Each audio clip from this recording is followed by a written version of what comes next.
Hey everybody, good morning. I want to go over some things with you guys, and I want to talk about co-parenting with a malignant narcissist. Guys, this is really tough, but from doing this all these years, I mean so many things just came to my mind, and I wanted to help you guys.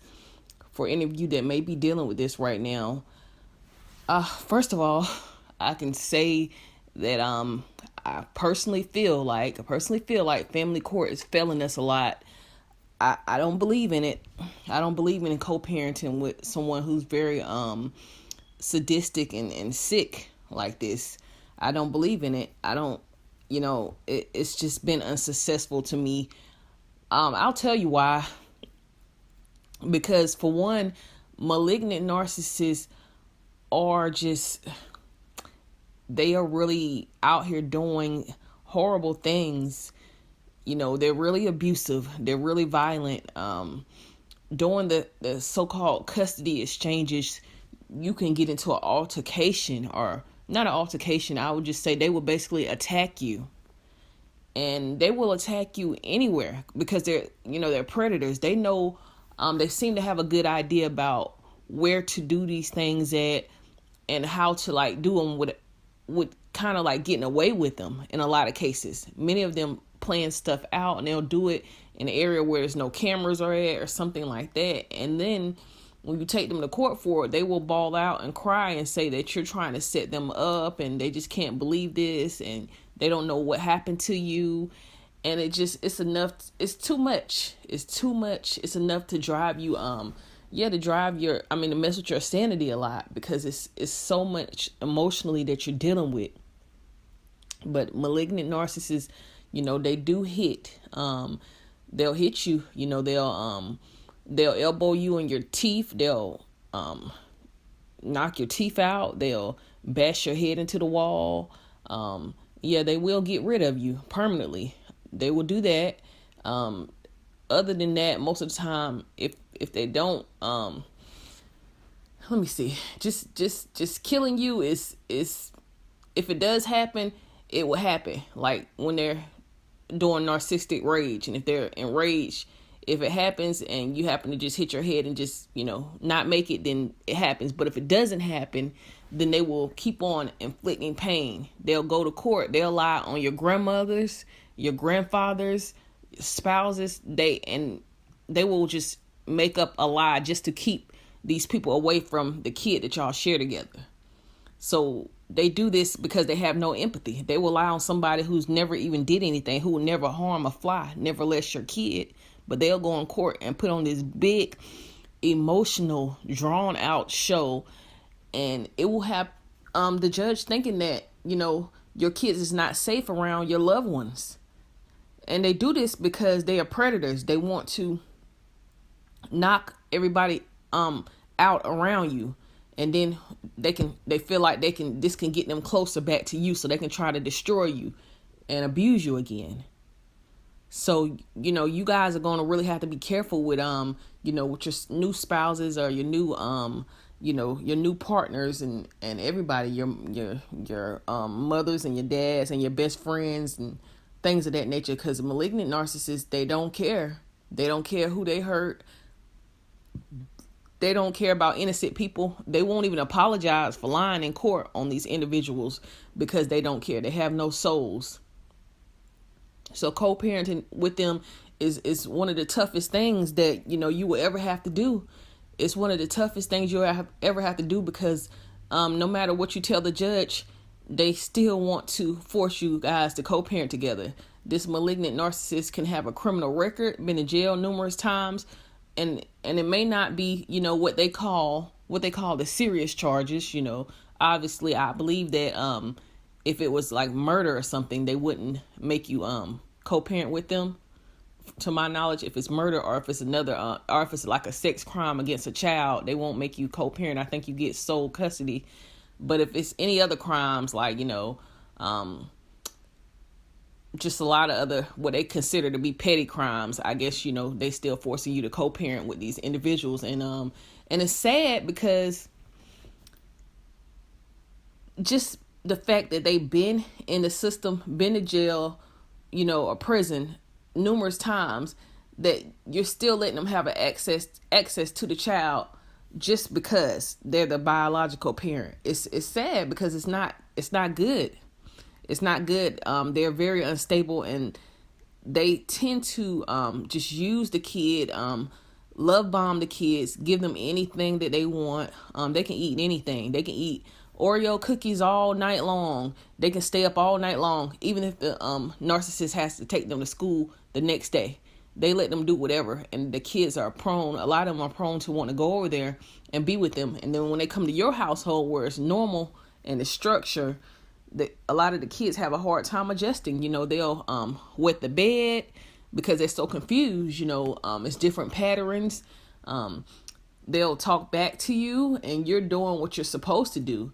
They will, they'll take a lot of frustrations out on you. But the malignant narcissist could care less about the kid. They just use the kid as an outlet to get information from you. It's like a channel of information. They do this through the kid. They'll question the kid once the kid is old enough to talk, ask them who you're dating, or they'll try to find a way to get it out of you. They'll have the kid basically telling everything that goes on in your home, everything about you. So you're going to have to, of course, keep you're going to have to keep what you want, what you don't want the narcissist to know away from your kid, if that makes sense. Anything that you don't want them to know, I would suggest, if your kids are old enough, to get a lock on your room door, so they won't be going through your information and try to tell the narcissist. I would suggest, again, back to the common ground places, a hospital, doctor's visit, even exchange, even for those of you that got little babies, if you can get a body camera or something from Amazon, because I don't want them to, be taking the baby out your arms and then shove you across the parking lot. They're just so violent.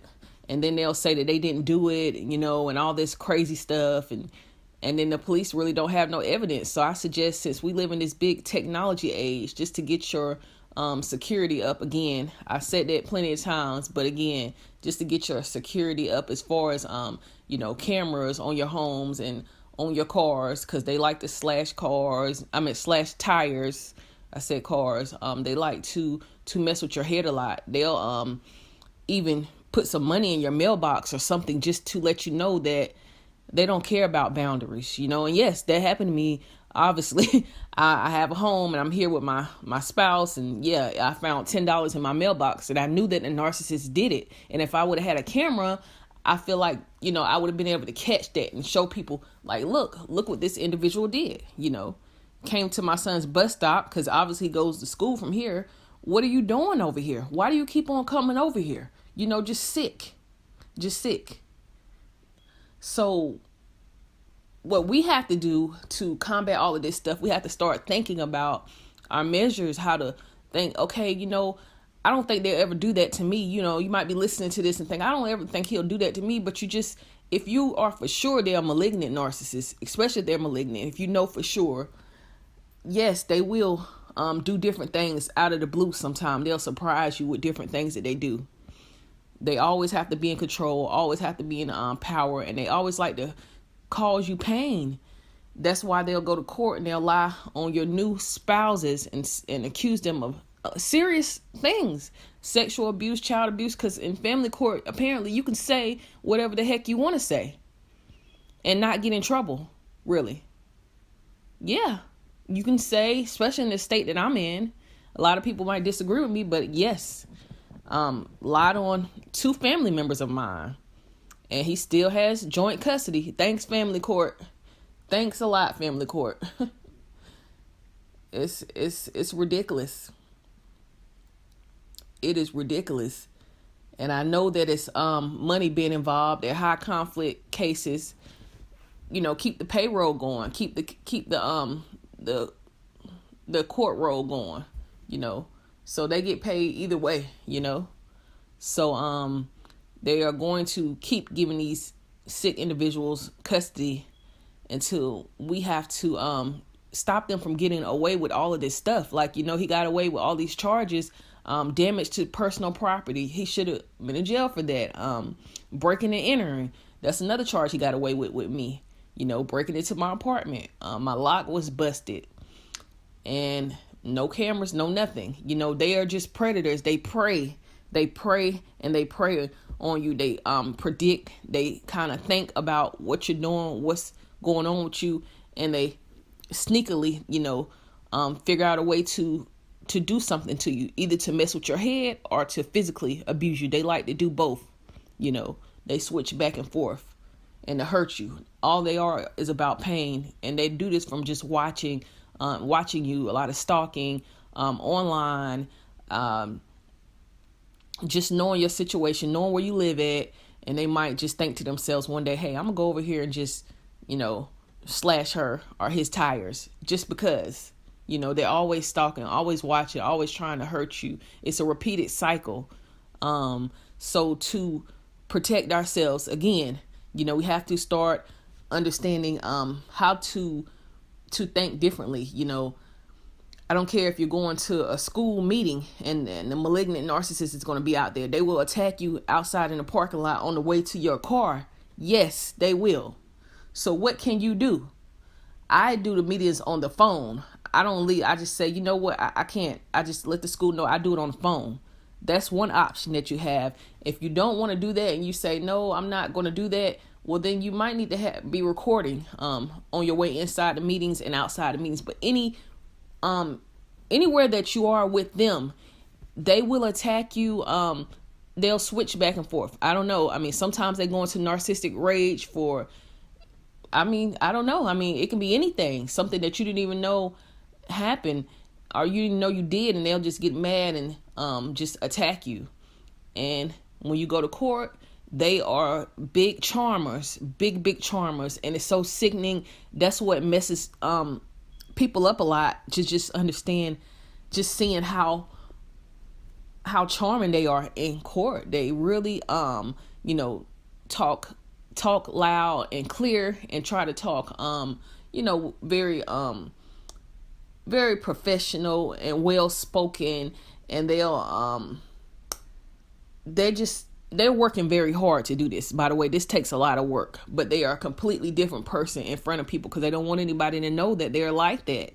So it's the most damaging thing for us as survivors to see this, because we know what this person is and who this is, but other people don't know.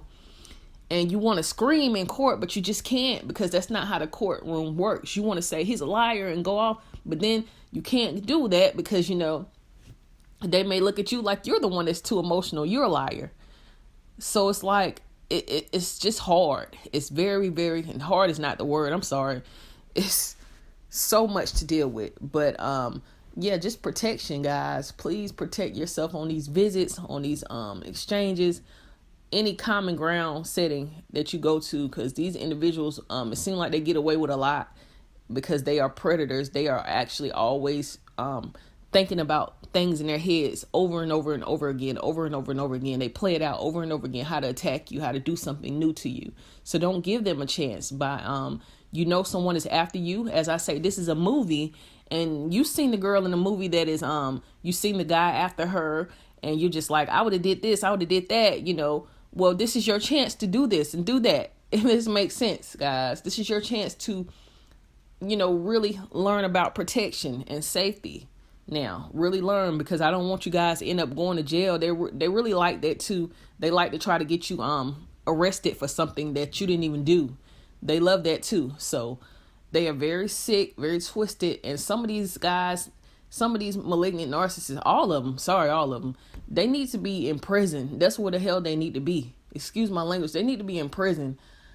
It's just ridiculous. So spread this information around, guys. Let's keep it, you know, keep sharing this stuff. Open it up the eyes of people. It's serious out here. It's individuals that's walking around that are, you know, in society with us that are not supposed to be here. They need to be in a society with the other sickos like them. And we got to get them there. We have to. So we have to stand up and learn how to protect ourselves. Get our weapons. yes, I would suggest getting a gun also if a malignant narcissist or a psychopath that you have to deal with. Even if you don't share kids with them, this is all about just knowing what you're dealing with and knowing how to protect yourself. These individuals they have to be taken care of, guys. I mean, we can't let this keep on going on. We are surviving this situation. We're going to become stronger, and we're not going to let these individuals have everybody thinking that we're the ones that's crazy. It's the nerve of them to try to have us in jail, try to set us up. They will try to set you up too. They will try to pull a scheme or something to set you up. So you have to be very careful. We got a lot of technology out here. Please use it. And yes, guys, please protect yourself at all costs. Share these videos, guys, and comment below. Tell me, guys, what you think. Share your stories with me, guys. Love you guys.